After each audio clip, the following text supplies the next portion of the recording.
Hello everyone, welcome to Sai math expert. मैं आपका दोस्त गाइड और मेंटर राहुल आपका स्वागत करता हूं मैथ्स के इस फर्स्ट लेक्चर में, जिसमें कि हम लोग रियल नंबर चैप्टर 1 के बारे में पढ़ने वाले हैं। तो ये हमारा पहला लेक्चर होने वाला है, तो इसमें हम लोग बेसिक्स के बारे में डिस्कस करेंगे।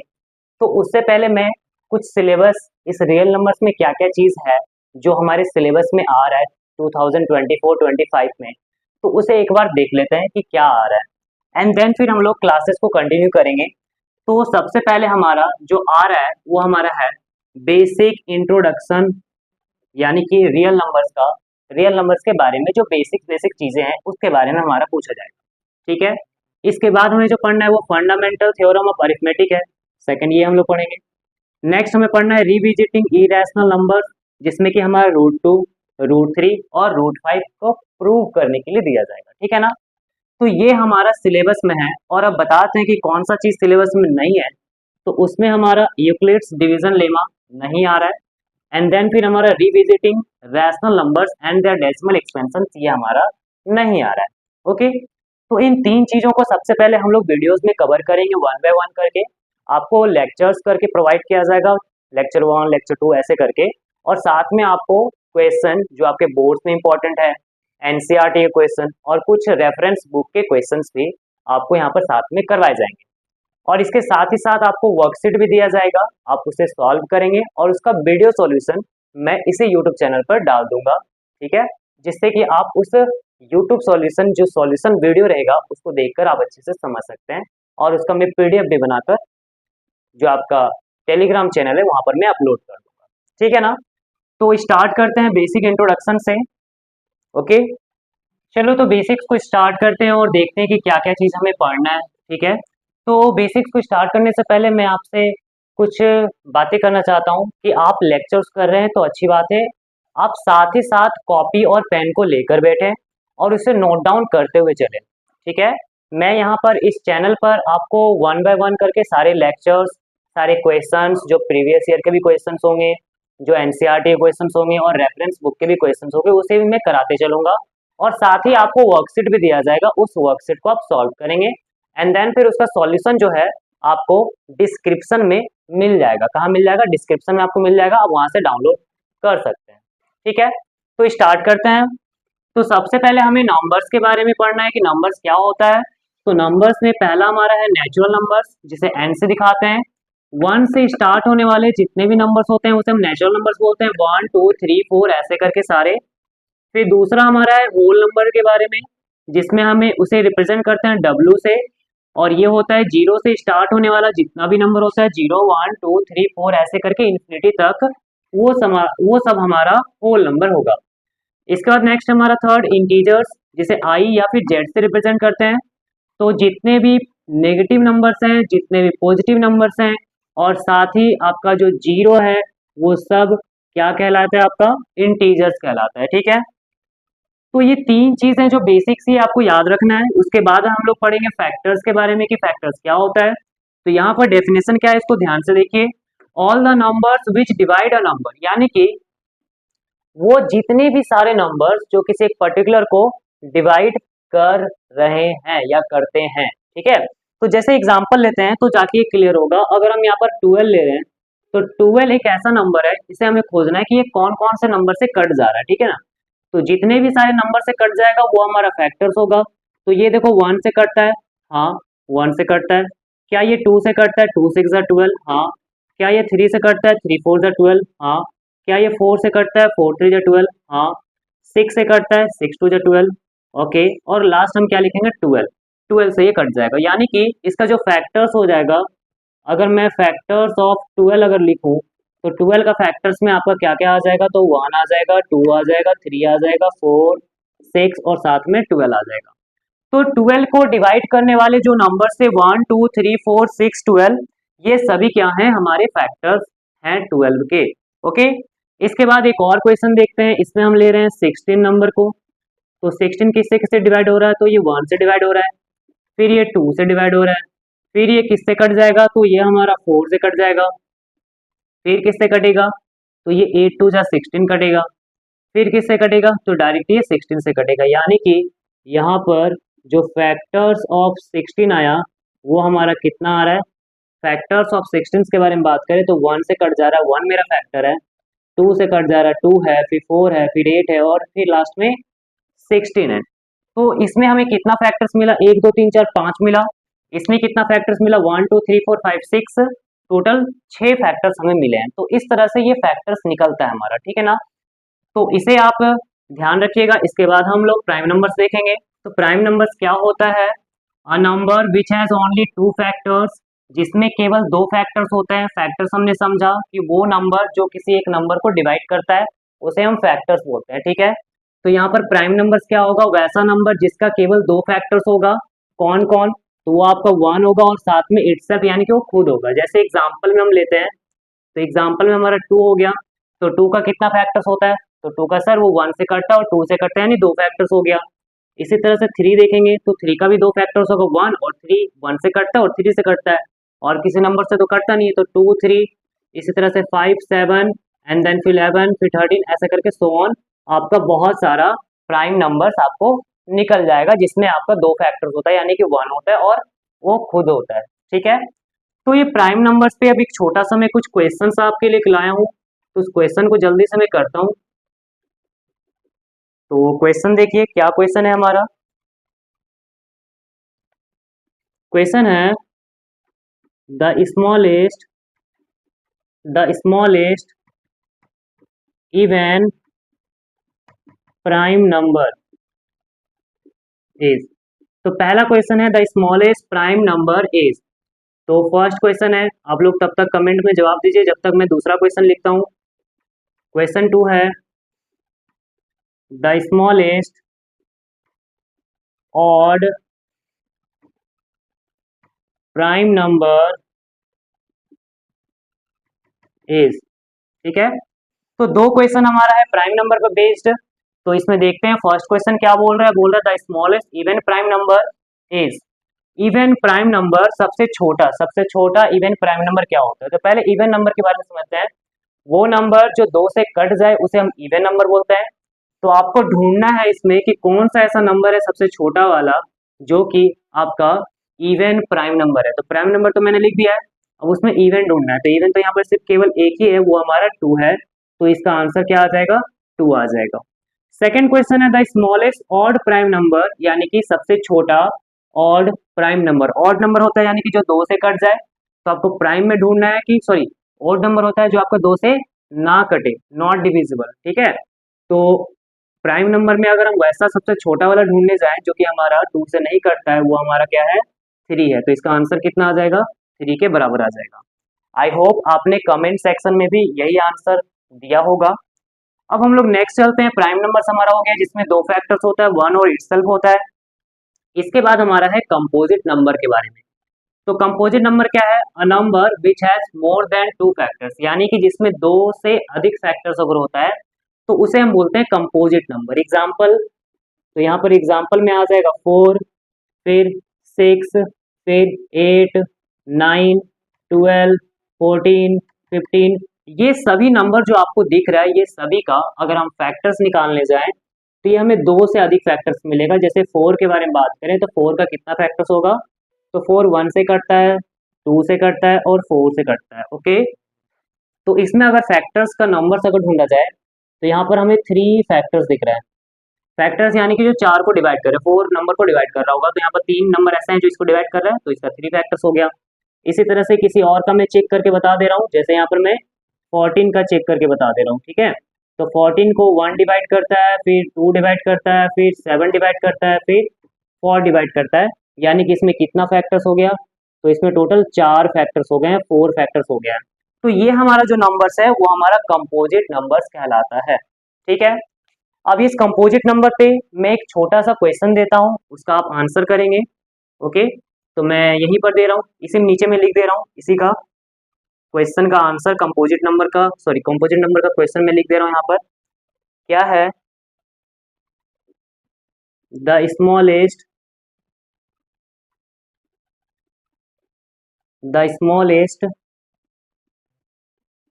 इवन कंपोजिट नंबर इज, ठीक है।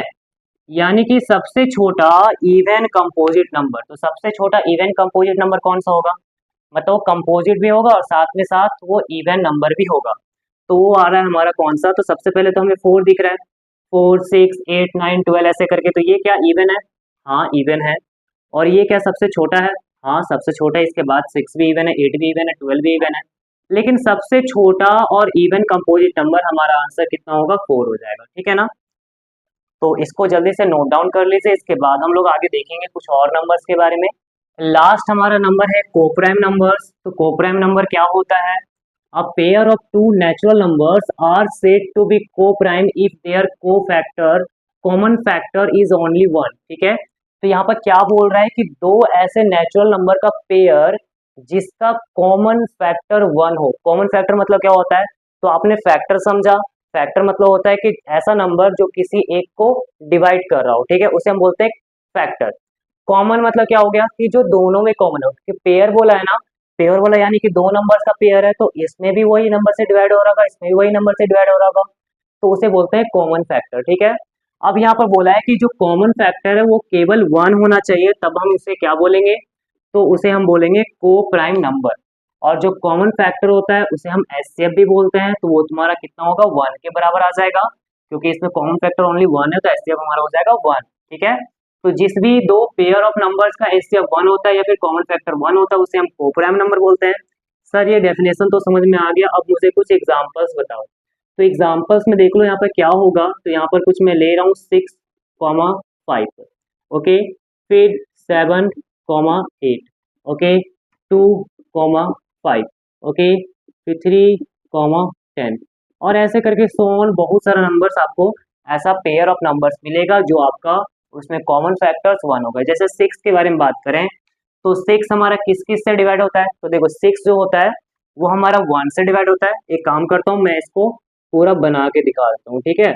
6 हमारा वन से डिवाइड होता है, फिर 2 से डिवाइड होता है, 3 से डिवाइड होता है, एंड देन फिर ये हमारा फिर 6 से डिवाइड होता है। फिर 5 के बारे में बात करें तो 5 1 से डिवाइड होता है और फिर 5 से डिवाइड होता है। तो इन दोनों में कॉमन फैक्टर्स क्या हुआ? इन दोनों में कॉमन कौन सा ऐसा फैक्टर्स है जो दोनों को डिवाइड कर रहा है? तो वो हमें दिख रहा है one one.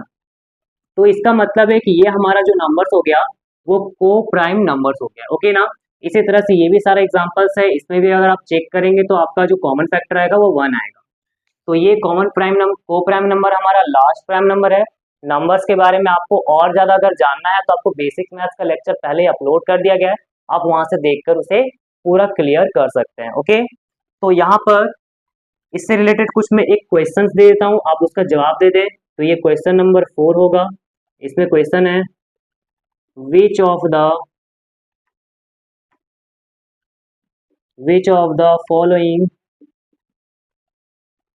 Pairs of number is coprime. Okay? Which of the following pairs of number is coprime. तो पेयर ऑफ नंबर्स क्या होना चाहिए? आपको को प्राइम होना चाहिए। पहला ऑप्शन 2 6, दूसरा option 3 8, third option 4 16, last option 5 20। तो आपको यहाँ पर बताना है कि कौन सा पेयर ऑफ नंबर्स आपका को प्राइम है। ठीक है? तो बताइए कौन सा होगा। आप लोग डिस्क्रिप्शन में, आप लोग कमेंट सेक्शन में कमेंट कर सकते हैं कि कौन सा आपका को प्राइम नंबर होगा। तो यहाँ पर जो 2 6 है, पहले अगर बात करें तो ये 2 और 6 है, ये दोनों ही 2 से कट जा रहा है, यानी कि दोनों का एक अदर कॉमन फैक्टर क्या आ रहा है? 2 आ रहा है, जिसका मतलब ये नहीं हो सकता। फिर ये 3, 8 है, 3 हमारा 1 से कटता है, 3 से कटता है, 8 हमारा 1 से, 2 से, 4 से और 8 से कटता है। दोनों का कॉमन क्या हो गया? 1 हो गया, यानी ये ऑप्शन मेरा सही है। इसको भी चेक कर लेते हैं, क्या ये भी ऑप्शन सही है क्या? 4 और 16 ये दोनों ही 4 से कट जा रहा है, 2 से कट जा रहा है, 1 से कट जा रहा है, इसका मतलब ये नहीं होगा। फिर ये 5 और 20 है, तो ये भी हमारा नहीं होगा। तो हमारा जो को प्राइम नंबर हुआ वो हमारा 3, 8 के बराबर हुआ। ठीक है? Next topic is our fundamental theorem of arithmetic which is very important topic. तो समझते हैं कि क्या हमारा है। The fundamental theorem of arithmetic क्या कहता है? Every composite number every composite number can be uniquely expressed or factorized as a product of primes। ठीक है, क्या बोल रहा है कि कोई भी मेरे पास अगर कंपोजिट नंबर हुआ, कंपोजिट नंबर क्या होता था, जिसके दो से अधिक फैक्टर्स होते हैं उसे कंपोजिट नंबर कहते हैं। ठीक है, तो कंपोजिट नंबर को यूनिकली एक्सप्रेस कर सकते हैं। यूनिकली मतलब उसको एक तरीके से ही एक्सप्रेस कर सकते हो, एक तरीके से ही लिख सकते हो, उसको फैक्टराइज कर सकते हो, उसके अलावा कोई दूसरा तरीका आपके पास नहीं है। ठीक है, तो उसको यूनिकली एक्सप्रेस कर सकते हैं। कैसे एक्सप्रेस कर सकते हैं? प्रोडक्ट ऑफ प्राइम्स में, यानी कि उसको प्राइम नंबर्स के प्रोडक्ट के फॉर्म में एक्सप्रेस कर सकते हैं। Except for the order, except for the order in which the these prime factors occur. और उसमें ये डिपेंड नहीं करता है कि आपको जो प्राइम फैक्टर्स है वो कैसे आ रहा है, कौन पहले आ रहा है, कौन बाद में आ रहा है, वो आपका फर्क नहीं पड़ता है। बस आप किसी भी कंपोजिट नंबर को आप एक्सप्रेस कर सकते हो uniquely as a prime, as a product of primes के रूप में। जैसे एग्जांपल लेते हैं, मैं यहाँ पर 144 ले रहा हूँ और एक दूसरा एग्जांपल ले रहा हूँ 122 का, 120 का। ठीक है, एक 144 मैंने नंबर लिया, एक 120 लिया, तो क्या इसे हम प्राइम फैक्टर्स के टर्म्स में से लिख सकते हैं क्या प्रोडक्ट के रूप में? तो चलो यहाँ पर पहले फैक्टराइज करते हैं। ठीक है, फैक्टराइज करने आपने बचपन में बहुत अच्छे से सीखा होगा, तो उसी को अप्लाई कर रहे हैं। तो बहुत बेसिक्स है, देखो ध्यान से कैसे होगा। तो सबसे पहले देखो, ये 144 है, लास्ट का डिजिट 4 है जो कि इवन है, तो ये 2 से कट जाएगा, 2 7 जा 14, 2 2 जा 4। फिर लास्ट का डिजिट 2 है तो 2 से कट जाएगा क्योंकि इवन है, तो 2 3 जा 6, फिर 12 होगा, 2 6 जा 12, एंड देन फिर 2 से कटेगा, 2 18 जा 36, और फिर 2 से कटेगा, 2 9 जा 18, एंड देन फिर 3 से कटेगा, 3 3 जा 9 हो जाएगा। ठीक है, तो हमें लास्ट प्राइम नंबर्स तक जाना है कि जब प्राइम नंबर्स हमारा यहाँ पर आ जाएगा एंड देन फिर हम इसे छोड़ देंगे। ठीक है, 144 हो गया, इसी तरह से 120 का भी मैं कर ही दे रहा हूँ, एंड देन फिर वहां पर इसे लिखूंगा और बताऊंगा कि क्या है। तो इसे पहले 2 से डिवाइड करेंगे, 2 60 जा 120, फिर 2 30 जा 60, फिर 2 15 जा 30, फिर 15 किससे कटेगा, 3 से, 3 5 जा 15, और ये हमारा लास्ट में कितना आ गया, 5 आ गया, जो कि हमारा प्राइम नंबर होता है। तो यहाँ पर 144 को अगर एक्सप्रेस करें तो देखो इसको क्या एक्सप्रेस कर सकते हैं, 2 into two, 2 into two into two, फिर इंटू टू, फिर इंटू 3 इंटू 3। ठीक है, तो इस तरह से हम क्या किए, इसको एक्सप्रेस कर दिए। अब इसे अगर फाइनली अगर दूसरा रूप में लिखना चाहें तो इसे हम ऐसा लिख सकते हैं कि 2 into two into two into two, 4 बार मल्टीप्लाई है तो 2 की पावर में 4 लिख सकते हैं, फिर ये 3 2 बार मल्टीप्लाई है तो 3 की पावर में 2 लिख सकते हैं। तो यहाँ पर हमने क्या देखा कि 144 को प्राइम नंबर्स के टर्म्स में हम लिख पा रहे हैं, प्राइम नंबर्स का प्रोडक्ट के रूप में लिख पा रहे हैं। तो क्या ये एक ही तरीका है लिखने का? इसको और तरीके से भी लिख सकते हैं क्या? क्या हम 3 को आगे 2 को 4 करके हम ऐसा करके दूसरा तरीका बना सकते हैं? नहीं। देखो, अगर 3 को तुम आगे करोगे और 2 को पीछे करोगे, कुछ अगर मान लो तुम ऐसा करना चाह रहे हो कि 3 का स्क्वायर इंटू 2 के पावर 4 करना चाह रहे हैं, तो ये जो है ये एक्चुअली वही मीनिंग को रिप्रेजेंट कर रहा है। मीनिंग हमारा सेम है, लिखने का बस आगे पीछे तरीका अलग है, दिख अलग से रहा है, तो उसको हम ऐसे भी समझ सकते हैं और ऐसे भी समझ सकते हैं, दोनों ही सेम है। तो इसका मतलब है कि किसी भी कंपोजिट नंबर को, क्या सर मेरा 144 एक कंपोजिट नंबर है? बिल्कुल, 144 हमारा एक कंपोजिट नंबर है। तो किसी भी कंपोजिट नंबर्स को हम इस फॉर्म में ऐसा लिख सकते हैं कि उसको प्राइम्स के प्रोडक्ट के रूप में। ठीक है, अब इसके बाद 120 को देख लो, इसे कैसे लिखेंगे? तो ये 2 इंटू टू इंटू टू कितने टाइम्स मल्टीप्लाई है? तो 3 टाइम्स मल्टीप्लाई है। फिर 3 इंटू 5, तो 3 एक है और 5 एक है, तो इसे कैसे लिखेंगे? तो 2 के पावर में 3 और इंटू 3 और इंटू 5 करके लिखेंगे। ठीक है, तो यानी किसी कंपोजिट नंबर्स को उसके प्राइम्स के प्रोडक्ट के रूप में लिख सकते हैं, प्राइम फैक्टर्स के प्रोडक्ट के रूप में। तो ये बातें हमें समझ में आ गई कि सर हाँ, फंडामेंटल थ्योरम और अरिथमेटिक क्या कहता है एक्चुअली। ठीक है, अब यहाँ पर कुछ मैं नोट करके आपको लिखा दूं। क्या आपको ध्यान रखना है जब भी आप प्राइम फैक्टर्स आप इसको लिख रहे होंगे तो इसमें क्या ध्यान रखना है? Always right the prime factors, always right the, इसको मैं थोड़ा सा सही कर रहा हूं, always right the product of prime factors in ascending order in ascending order. ठीक है, क्या है हमारा नोट पॉइंट? ये कह रहा है कि always right the product of prime factors in ascending order, यानी कि आपका जो भी प्राइम फैक्टर्स आएगा उसको हमेशा आप असेंडिंग ऑर्डर में रखेंगे।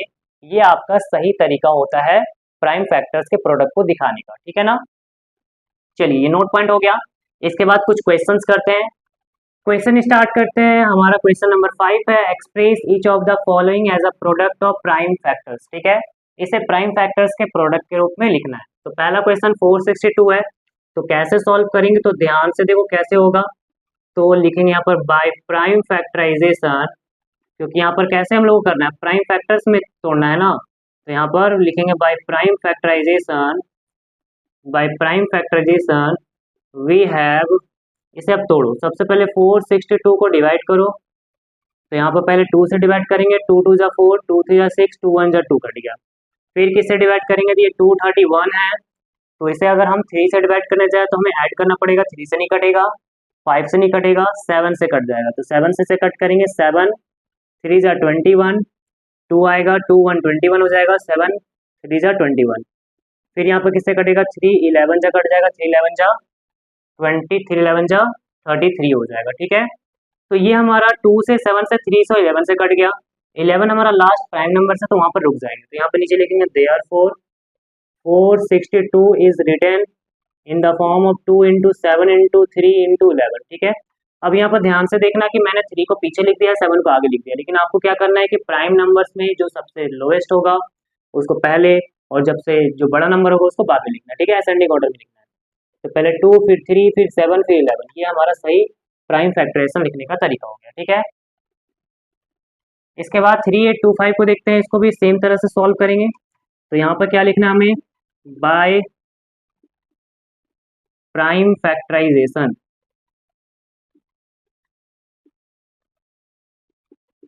Bye prime factorisation we have, तो देखो यहाँ पर 3 8 2 और 5, तो इसे प्राइम फैक्टराइजेशन करते हैं। तो सबसे पहले हमें ये 5 से कटता हुआ इजीली दिख रहा है, 5 से काट देंगे। 5 7 जा 35, ओके, 3 आएगा 32, 5 6 जा 30, एंड देन फिर 5 5 जा 25। फिर 5 से काट देंगे, लास्ट का डिजिट 5 है, तो 5 1 जा 5, 7 5 जाएगा 2 बचेगा 26, 5 5 जा 25 और 5 3 जा 15। फिर 3 से कट होगा, 3 5 जा 15, 3 1 जा 3। फिर किससे कट होगा? 3 से, 3 1 जा 3, 3 7 जा 21, और लास्ट में हमारा 17 आ गया। 17 एक प्राइम नंबर होता है, इसको यहाँ पर छोड़ देंगे।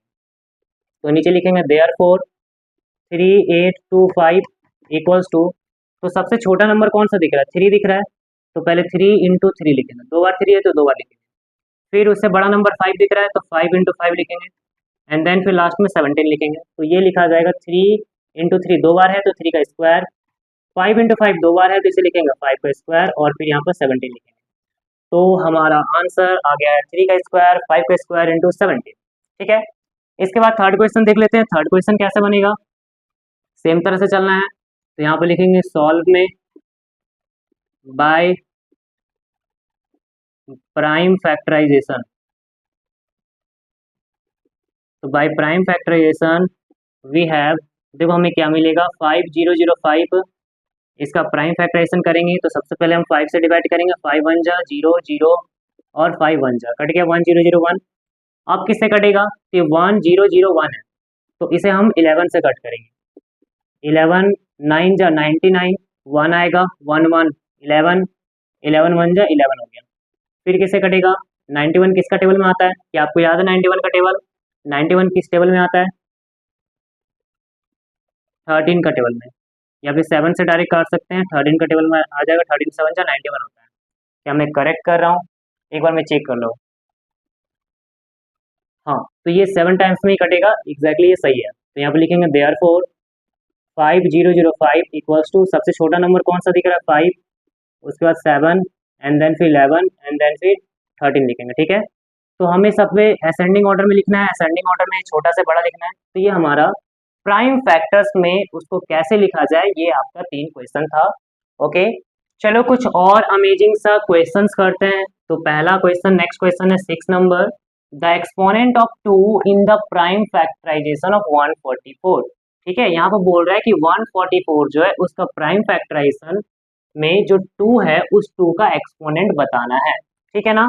तो सबसे पहले क्या करेंगे, 144 का हम प्राइम फैक्टराइजेशन करेंगे। ओके, तो 144 का हम प्राइम फैक्टराइजेशन करेंगे तो 144, तो इसको 2 से डिवाइड करेंगे, 2 7 जा 2 2 जा 4, फिर 2 से डिवाइड करेंगे 2 3 जा 6, 2 6 जा 12, फिर 2 से डिवाइड करेंगे 2 18 जा 16, फिर 2 से डिवाइड करेंगे 2 9 जा 18, फिर 3 से डिवाइड करेंगे 3 इंटू 3 9 होगा। तो इसका अगर प्राइम फैक्टराइजेशन अगर देखा जाए तो क्या आएगा प्राइम फैक्टराइजेशन, तो 2 इंटू 2 4 बार मल्टीप्लाई हो रहा है तो 2 की पावर में 4 लिखेंगे, फिर 3 इंटू 3 है तो इसको लिखेंगे 3 का स्क्वायर। तो ये हमारा इसका प्राइम फैक्टराइजेशन हो गया। अब यहाँ पर क्वेश्चन बोला है कि जो एक्सपोनेंट ऑफ 2 है, 2 के पावर में जो है उसका आंसर बताना है। तो 2 के पावर में आपको कितना दिख रहा है, 4 दिख रहा है।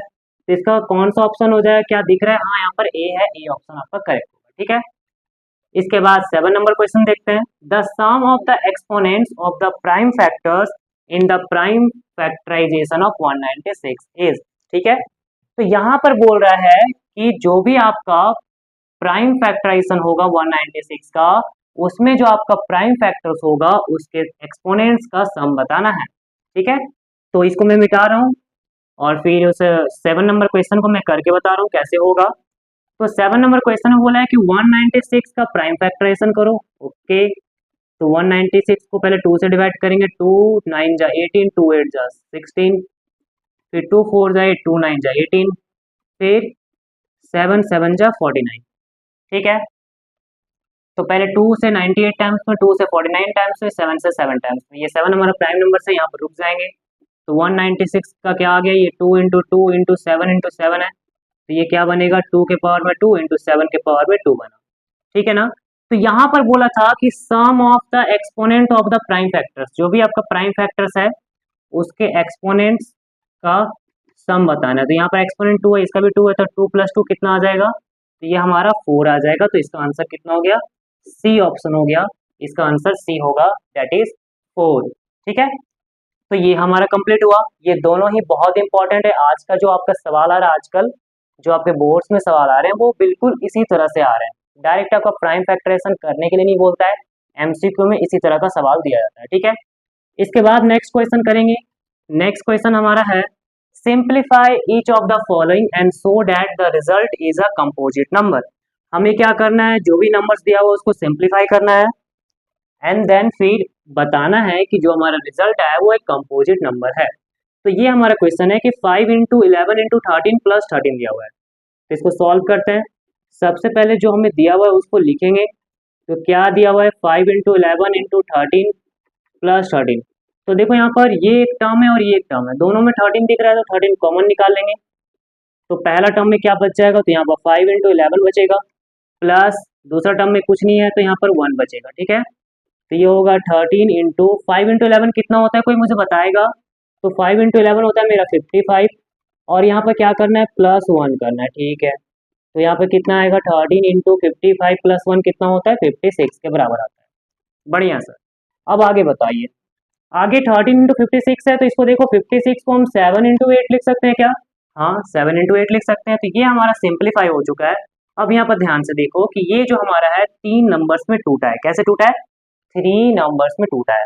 तो कंपोजिट नंबर्स क्या होता था, कंपोजिट नंबर्स मतलब वैसा नंबर्स जिसका 2 से अधिक फैक्टर्स होगा। तो क्या ये जो मल्टीप्लाई में लिखे हैं फैक्टर्स को भी हम लोग ऐसे ही मल्टीप्लाई में लिखते हैं, बिल्कुल इसी तरह से हम प्राइम फैक्टर्स को भी लिखते हैं। तो ये भी एक तरह का फैक्टर्स है। तो यहाँ पर 13 इंटू 7 इंटू 8, यहाँ पर 3 फैक्टर्स मिल रहा है, तो इसका मतलब ये क्या होगा, कंपोजिट नंबर होगा। तो यहाँ पर क्या लिख सकते हैं, तो यहाँ पर लिख सकते हैं thus the given number has more than 2 factors। क्या लिखेंगे, thus the given number has more than 2 factors, hence it is a composite number। Okay, तो ये हमारा क्या हो जाएगा, एक कंपोजिट नंबर हो जाएगा क्योंकि यहाँ पर 2 से अधिक फैक्टर्स हमारा है। ठीक है ना।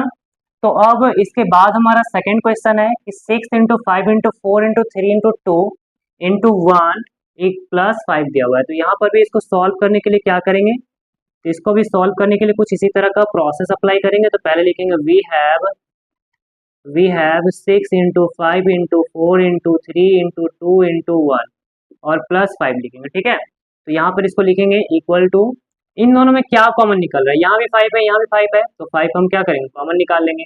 यहाँ क्या बचेगा 6 इंटू 4 इंटू 3 इंटू 2 इंटू 1, ये बचेगा 6 इंटू 4 इंटू 3 इंटू 2 इंटू 1। यहाँ से 5 निकाले कॉमन, तो यहाँ क्या बच जाएगा 1 बच जाएगा।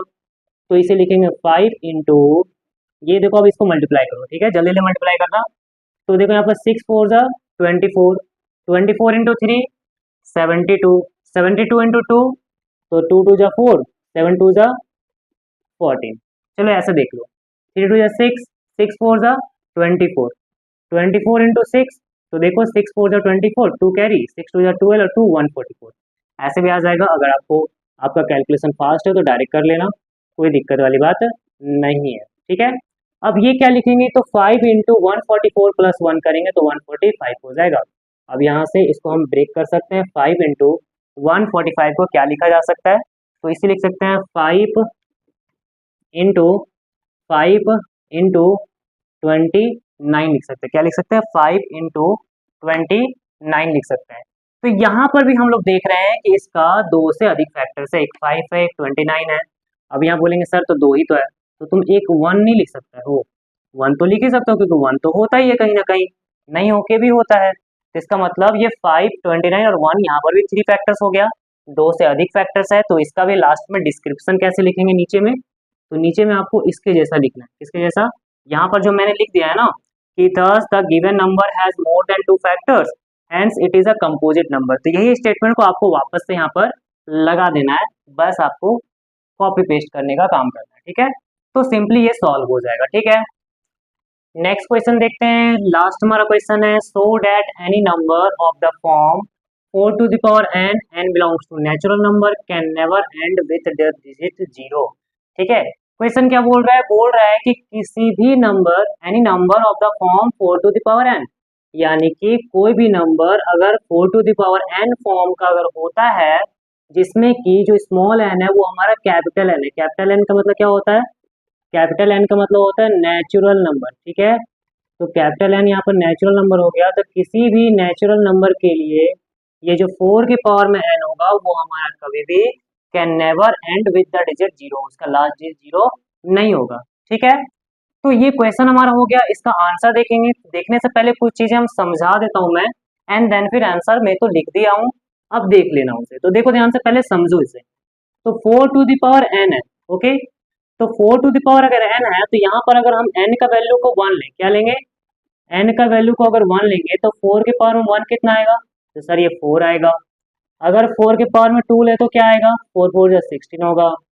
4 के पावर में 3 ले तो क्या होगा, 4 4 जा 16, 16 4 जा 64 होगा। 4 के पावर में 4 ले तो क्या होगा, तो 4 से फिर मल्टीप्लाई कर देना है। तो यहाँ पर 64 इंटू 4 करेंगे तो 4 4 जा 16, 1 कैरी, 4 6 जा 24 और 1 256, यानी ये 256 आ जाएगा। ऐसे करके अगर हम 4 के पावर में 5 लिए तो ये क्या हो जाएगा, इसमें एक बार और 4 से मल्टीप्लाई कर लो, 4 6 जा 24, 2 कैरी, 4 5 जा 20 और 2 22, फिर 2 कैरी, 4 2 जा 8 और 2 10 होगा। तो कितना आएगा, ये 1024 के बराबर आ जाएगा, ठीक है। तो ऐसे करके अगर तुम बार बार अगर 4 के पावर में कुछ भी ले रहे हो, एंड तो हमें नेचुरल नंबर लेना है, तो नेचुरल नंबर में अगर कोई भी नंबर ले रहे हो तो यहाँ पर जब भी तुम 4 के पावर में करोगे तो तुम्हें हमेशा उसका लास्ट डिजिट 4 या फिर 6 दिखेगा। लास्ट डिजिट क्या दिखेगा, 4 या फिर 6 दिखेगा। तो इसका मतलब है कि ये तो कभी हमारा हो ही नहीं सकता, कभी तो एंड कर ही नहीं सकता, यहाँ पर 0। अच्छा एक बात और है कि 0 जो एंड करता है वो कब करता है, तो देखो ध्यान से, कोई भी नंबर में 0 कब आता है, जैसे मान लो 2 है तो 2 को अगर 5 से मल्टीप्लाई करेंगे तो 10 आ जाएगा। अगर मेरे पास 4 है तो 4 को 5 से मल्टीप्लाई करेंगे तो 10 आ जाएगा। अगर मेरे पास 14 है, 14 को 5 से मल्टीप्लाई करेंगे तो लास्ट में क्या आ जाएगा, 0 आ जाएगा। 14 5 से 70, यानी कि लास्ट में 0 होने के लिए यहाँ पर 5 का होना एकदम जरूरी है। यानी कि 5 जो आपका नंबर है वो मल्टीप्लाई में होना चाहिए, तभी जाके आपका लास्ट डिजिट क्या हो, 0 होगा, ठीक है। तो यहाँ पर अभी इन दोनों को अगर हम सम अप करें तो यहाँ पर मुझे समझ में आ रहा है कि 4 के पावर में जब भी कुछ हम लेकर जा रहे हैं तो लास्ट का डिजिट हमेशा 4 या फिर 6 आ रहा है, ठीक है। वो कभी 0 तो आ ही नहीं सकता। एक तो यहाँ पर 5 भी नहीं है आपके पास, यहाँ पर इसका अगर फैक्टराइजेशन करेंगे तो 5 मिलेगा नहीं, ये 4 के पावर में जा रहा है यानी कि आपका इवन नंबर ही होगा, ठीक है। और ये 5 तो हमारा ऑड नंबर है, तो ये 5 तो कभी हो नहीं सकता। इसका मतलब कि 4 के पावर में n जो आपका होगा वो कभी भी वो उसका लास्ट डिजिट जो होगा वो 0 एंड नहीं करेगा, ठीक है। अब उसी को स्टेटमेंट में कैसे लिखना है तो उसको यहाँ पर मैं पूरा लिख दिया हूँ, एक बार समझा देता हूँ आपको भी इसी तरीके से स्टेटमेंट को बना के लिखना है, ठीक है। तो यहाँ पर है if 4 to the power n ends with 0 then it must have 5 as a factor, यानी कि अगर हमारा ये 4 के पावर में n 0 अगर लास्ट में एंड करता है तो इसमें 5 एज अ फैक्टर होगा, ठीक है। But 4 to the power n को अगर हम देखें तो देखो 4 को लिख सकते हैं 2 का स्क्वायर और whole to the power n होगा, तो यहाँ देखो पावर और पावर क्या होता है, मल्टीप्लाई होता है। यहाँ पर ध्यान से देखो कुछ हम यहाँ लिख रहे हैं कि अगर a के पावर में m और whole to the power n है तो ये क्या हो जाएगा, a के पावर में m इंटू n हो जाएगा, यानी पावर जो पावर और पावर क्या होता है आपस में मल्टीप्लाई हो जाता है, ठीक है। तो ये 2 के पावर में 2 इंटू n कितना हो गया, 2n हो गया। तो यहाँ पर ध्यान से देखोगे 2 के पावर में जा रहा है, 2 के पावर में जाना है यानी कि सिर्फ 2 ही फैक्टर हमारा है, इसके अलावा कोई फैक्टर हमें नहीं दिख रहा है। तो shows that 2 is the only prime factors of 4 to the power n. Also we know from the fundamental theorem of arithmetic that the prime factorization of each number is unique. यानी कि दुनिया का जितना भी नंबर्स है, जो भी आपका कंपोजिट नंबर्स है, ठीक है, नेचुरल नंबर भी लेंगे तो उसका अगर हम प्राइम फैक्टराइजेशन करें तो वो हमारा यूनिक होगा और वो कभी भी दूसरा ऐसा कोई प्राइम फैक्टराइजेशन नहीं बन पाएगा, ठीक है। तो यहाँ पर जो 4 की पावर में n का जो प्राइम फैक्टराइजेशन किए तो 2 की पावर में 2n मिल रहा है, यानी कि इसमें केवल 2 एक फैक्टर है, 5 तो दिख ही नहीं रहा है। तो इसका मतलब है कि so 5 does not occur in the prime factorisation of 4 to the power n for any small n, okay. Hence 4 to the n can never end with the digit 0 for any n belongs to natural number. तो यहाँ तक आपका ये complete answer हो गया। आपको ये चीज करके दिखाने की जरूरत नहीं है, आपको पूरा स्टेटमेंट लिखना है, इसीलिए मैं इसको बाद में समझा दिया हूँ। बाकी आप स्टेटमेंट इसको समझ के याद करके बढ़िया से इसको आप लिख सकते हैं, ठीक है। तो आज के लिए जो वीडियो है, आज का जो लेक्चर है मैं यहीं तक रहने देता हूँ। इस पर जो भी आपका वर्कशीट्स होगा कुछ ही क्वेश्चंस में डालूंगा वर्कशीट्स में, आप उसको पीडीएफ में डाउनलोड कर लेंगे डिस्क्रिप्शन से, ठीक है। एंड देन फिर उसका सॉल्यूशन आप लोग टेलीग्राम चैनल पे मैं लिंक कर दूंगा, ठीक है, वहां पर जाके देख सकते हैं, ओके ना। तो सभी को thank you, bye bye. Next lecture में जरूर आना, उसमें मैं एचसीएफ और एलसीएम के बारे में बताऊंगा जो कि बहुत इंपॉर्टेंट है। इस चैप्टर का ज्यादातर जो क्वेश्चन है एचसीएफ एलसीएम से ही आता है और आपका प्रूविंग पार्ट से आता है, ठीक है। तो स्टे कनेक्टेड, बाय बाय।